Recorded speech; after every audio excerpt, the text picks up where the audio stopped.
मसुचीवाडीतील शेतकऱ्यांवर संकट, 20 ते 25 शेतकऱ्यांच्या शेती मोटारींच्या केबल चोरी, लाखोंचे नुकसान। वाळवा तालुक्यातील मसुचीवाडी परिसरात पुन्हा एकदा केबल चोरट्यांनी धुमाकूळ घातल्याची घटना समोर आली आहे। मसुचीवाडी येथील कृष्णा काठावरील डोकेवाडी व मळी परिसरामध्ये जवळपास 20 ते 25 शेतकऱ्यांच्या शेती मोटारींच्या केबलची चोरी झाल्याने शेतकरी हवालदिल झाले आहेत। या चोरीमध्ये लाखो रुपयांच्या केबल चोरट्यांनी लंपास केल्याचा अंदाज व्यक्त केला जात आहे। आज सकाळी शेतकऱ्यांना ही बाब लक्षात येताच परिसरात एकच खळबळ उडाली। जय हिंद। पोलीस उपनिरीक्षक समाधान घुगे।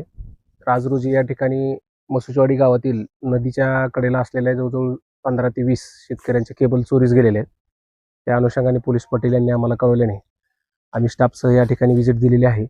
या ठिकाणी जे काही केबल चोरीला गेलेले आहेत त्या अज्ञात चोरट्यांनी चोरलेले आहेत। त्या अनुषंगाने ग्रामपंचायतीचे कॅमेरे वगैरे चेक करून पुढील योग्य ती कारवाई करून घेत आहोत। सकाळी आज मोटर चालू करायला आलो। सकाळी 8:30 वाजता लाईट येते, दिवसाची लाईट असते।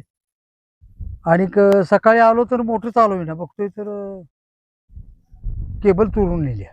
कोणी नेल्या काय लक्षात आलं नाही। शेजाऱ्याच्या इकडे तिकडे पाहिलं तर बऱ्याच लोकांच्या केबल गेलेल्या लक्षात आलं। उन्हाळ्याचे दिवस असल्यामुळे आता लोक असे आम्ही घाबरून गेलोय। एक तर अशी कारखान्यांची बिलं येणं आता काही नाही, असे काही मदतीची चिन्ह कोणाला दिसत नाहीत। पूर्वी रात्रीची लाईट असायची त्यावेळी लोक रात्रीच्या फेऱ्या काढायचे, पण आता उकाड्यामुळे कोणी रात्र येतही नाहीत। मग आता बघितलं तर केबल गेल्या, कोणाची 100 गेल्या, कोणाची 100 पेक्षा जास्त गेल्या, कोणाची 50 गेल्या।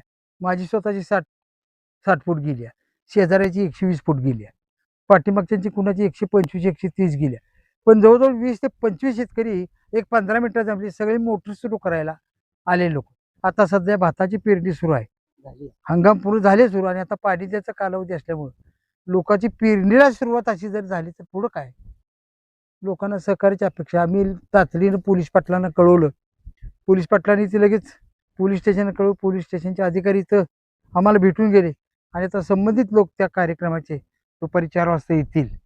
आणि गावाच्या परिसरात जिथं जिथं गावानं ग्रामपंचायतीनं CCTV बसवले, त्या CCTVत बघून काय कुठला माग सापडतोय का आणि त्यातलं काय मिळतंय का याच्यासाठी लोकांनी थांबायला सांगितले। ज्याची कोणाची गेल्या, आता ग्रामपंचायतीत आम्ही सगळे लोक जमणार आहे, नेमकं कोणाचं किती गेले काय याचा अंदाज आपल्याला तिथं लागेल।